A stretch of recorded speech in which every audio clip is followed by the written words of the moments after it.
शांत हो जाओ।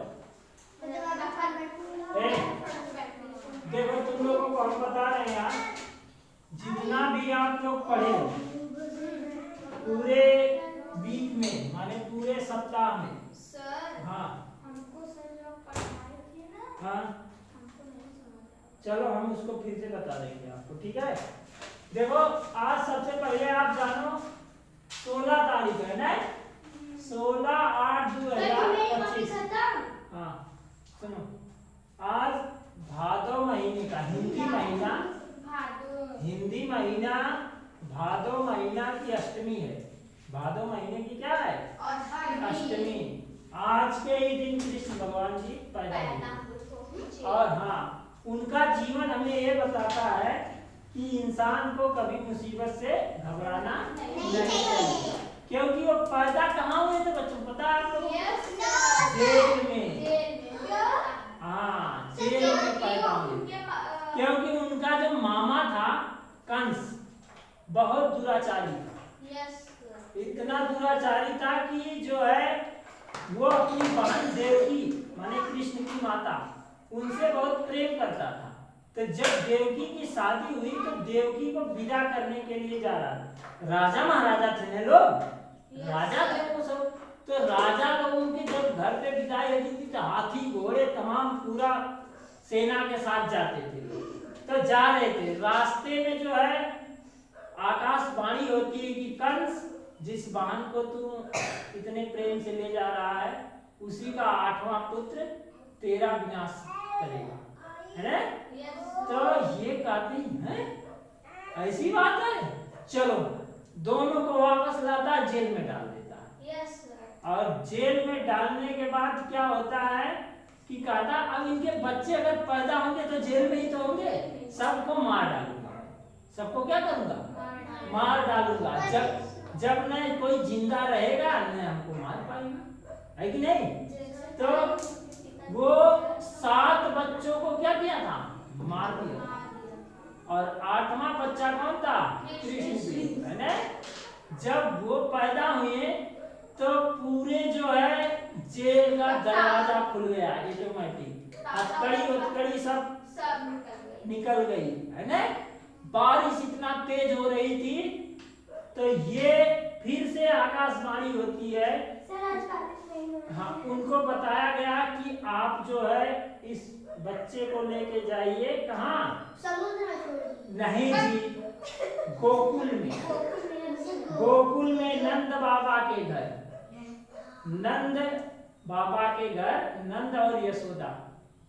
तो यशोदा के घर लेके जाते, उनको रख देते, वहां उनकी पुत्री को लेके चले आते। फिर जब ये यहाँ और वहां जब जा रहे थे नदी में पालने में रखे थे उनको, सूप में।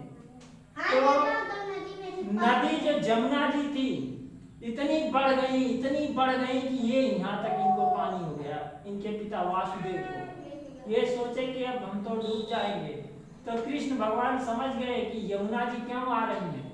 उन्होंने अपना पैर ऐसे नीचे किया तो पैर जब टच हो जाता है यमुना जी से तो नीचे चले जाते, क्योंकि कौन थे कृष्ण जी? ईश्वर थे ना।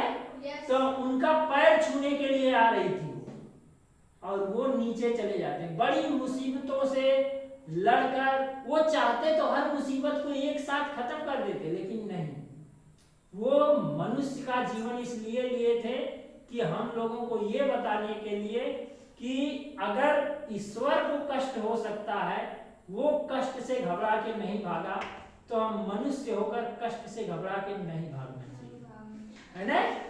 यही शिक्षा वो देने के लिए आए थे। नहीं तो उनके पास तो अपार शक्ति थी। पूरे संसार के सृष्टि के रचयिता वही है ना? हाँ, पूरे सृष्टि को बनाने वाले ईश्वर ही तो है भाई। तो वो चाहते तो कुछ भी कर सकते थे, लेकिन नहीं, उन्होंने इसलिए किया कि अगर हम अपनी दैवी शक्ति का इस्तेमाल करेंगे तो लोगों को गलत मैसेज। उन्होंने सब कुछ एक साधारण मानव के जैसा किया।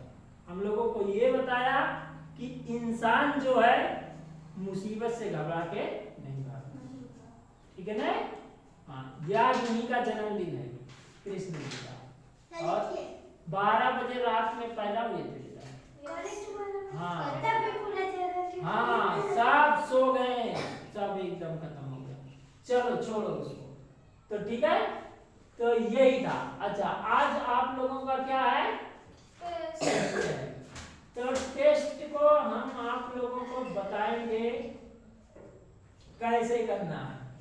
इसमें देखो सुनो, जिसमें आप लोगों ने जो भी पढ़ा है, 7-8 दिन जो भी पढ़ा है, उसी को जो है हम यहाँ पर देंगे, और जिन बच्चों को आता है वो करेंगे। तुमको ये समझ में नहीं आता, एकदम नहीं आता, थोड़ा भी नहीं, तुमको भी नहीं, थोड़ा सा आया था। चलो ठीक है, फिर से बता देंगे, है ना। चलो पीछे का देखो, 2-3 आपको देखना है, बहुत आसान आसान सा क्वेश्चन दे रहे हैं, ठीक है। Right 10 example of noun. Noun का 10 एग्जाम्पल लिखना है। हाँ, केवल एग्जाम्पल लिखना है, ठीक है। हाँ हाँ, दूसरा राइट 10 नहीं 20 कर दो ये, क्योंकि आप लोग बहुत आसान आसान कर रहे हो। राइट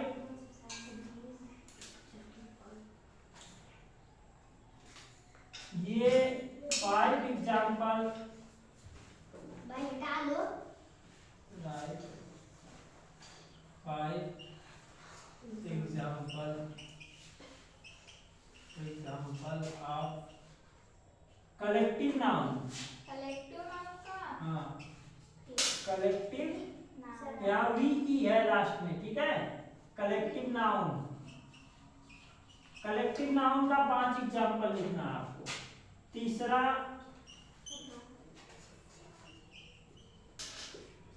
राइट 10 एग्जाम्पल, 10 आ रहे बेटा, रुक जाओ। 10 एग्जाम्पल ऑफ थर्ड पर्सन तो पढ़े थे आप लोग ने। हाँ, थर्ड पर्सन का आपको 10 एग्जाम्पल लिखना है, ठीक है। हाँ, और चौथा लिखना है आपको राइट 5 एग्जाम्पल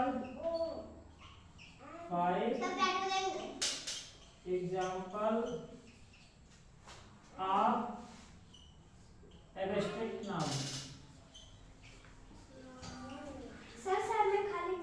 एब्स्ट्रैक्ट नाउन, हाँ, सबका एग्जाम्पल लिखना, किसी की डेफिनेशन नहीं लिखना। एब्स्ट्रैक्ट नाउन का 5 एग्जाम्पल लिखना है। और ये 5वां है, लास्ट जो है, इसमें लिखना है right noun with example. Noun को एग्जाम्पल सहित लिखना, नाउन की परिभाषा एग्जाम्पल सहित लिखना, ठीक है ना। समझ गए ना। इसमें 2-4 एग्जाम्पल जो भी लिखना। हाँ, 5 क्वेश्चन इधर है, और इसके बाद हम बता रहे हैं राइट वर्ब विथ, हाँ डिफिनेशन भी लिखनी है वर्ब की, विथ 20 एग्जाम्पल। 20 समझ दीजिए। नहीं जी, आसान है। वर्ब को 20 एग्जाम्पल सहित लिखना है, ठीक है। ये आसान है। राइट एग्जाम्पल की, हाँ एग्जाम्पल नहीं, वर्ब की डिफिनेशन भी लिखनी है, और 20 एग्जाम्पल भी लिखना है, ठीक है। हाँ, right 20 example of helping verb,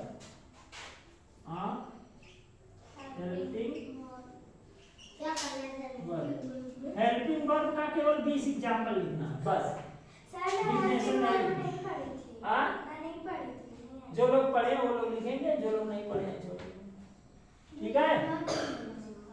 लोग तो पढ़े थे ना बेटा, तुम भी तो पढ़े थे, तुम पढ़ी थी शगुन ने, तुम नहीं है, तुम पढ़े थे ना? हाँ तुम पढ़ी ना। अच्छा ये टोटल टेस्ट है आपका 40 नंबर का, और ये का मार्क है 4 नंबर, ठीक है। तो 3 2 5 6 क्वेश्चन हुए कि 7 हुए? 3 3 6 7 हुए, ठीक है। क्वेश्चन नंबर 8 है,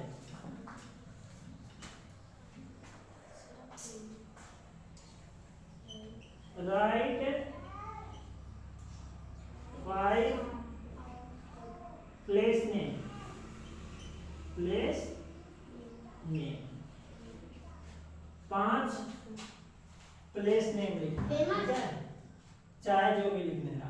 और उसके बाद देखो, हाँ, translate into English, translate into English, translate the following into English. वैसे इतना था, लेकिन चलो ट्रांसलेट इनटू इंग्लिश है ना। इंग्लिश में इसका ट्रांसलेशन करना कितना है, बहुत ज्यादा नहीं है। तो पहला है, तुम किताब पढ़ सकते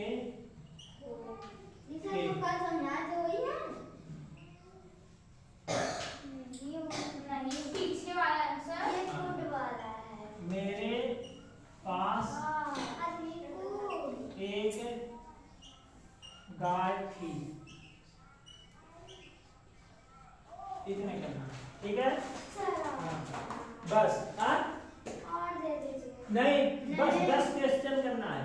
और जिन क्वेश्चन जो आसान है, कुछ क्वेश्चन तो उसको जल्दी हो जाएंगे, कुछ थोड़ा सा टिपिकल है तो उसमें ज्यादा टाइम लगेगा, तो टाइम भी तो लगेगा बेटा।